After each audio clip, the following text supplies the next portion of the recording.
আমাদের সামনে শাবান মাস আসছে, আমরা ইবাদতের জন্য শাবান মাসে কি কি প্রস্তুতি গ্রহণ করতে পারি? আলহামদুলিল্লাহ, আমরা শাবান মাসে একবারে দ্বারপ্রান্তে চলে আসছি। খুব শীঘ্রই শাবান মাস শুরু হতে যাচ্ছে। শাবান মাস এমন একটা মাস যেটা নফল রোজার জন্য আদর্শ মাস। নবী করিম সাল্লাল্লাহু আলাইহি সাল্লাম সম্পর্কে আম্মা জান আয়েশা রাদিয়াল্লাহু আনহা বলেছেন, কানা ইয়াসুমু শাবানা মা লা ইয়াসুমু ফি গায়রি।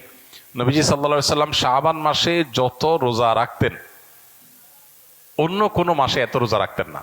রমজান তো পুরো মাসটাই রোজার মাস, সেটা বাদ, ওইটা বাদ রেখে যদি চিন্তা করা হয় তাহলে অন্য 11 মাসের মধ্যে নবীজি সাল্লাল্লাহু আলাইহি সাল্লাম সবচেয়ে বেশি রোজা রাখতেন, নফল রোজা রাখতেন যে মাসে, সেটার নাম কি? শাবান মাস। সেই মাসটা আমাদের একেবারে দোরগোড়ায় চলে আসছে। এই জন্য শাবান মাসের করণীয় হলো সাধ্য অনুযায়ী বেশি বেশি নফল রোজা রাখা, সাধ্য অনুযায়ী বেশি বেশি নফল রোজা রাখা। আর কিছু পারেন আর না পারেন, সোমবার বৃহস্পতিবার রোজাগুলো রাখেন, আইয়া বীজের চাঁদের 13, 14, 15 এই 3টা দিনের রোজা রাখেন। এর বাইরে পারলে 1টা 2টা রোজা হলেও রাখেন, কারণ নবীজি শাবানের পুরো মাসই প্রায় রোজা রাখতেন। এক হাদিসে আসছে, কানা ইয়াসুমু শাবানা ইল্লা কালিলা।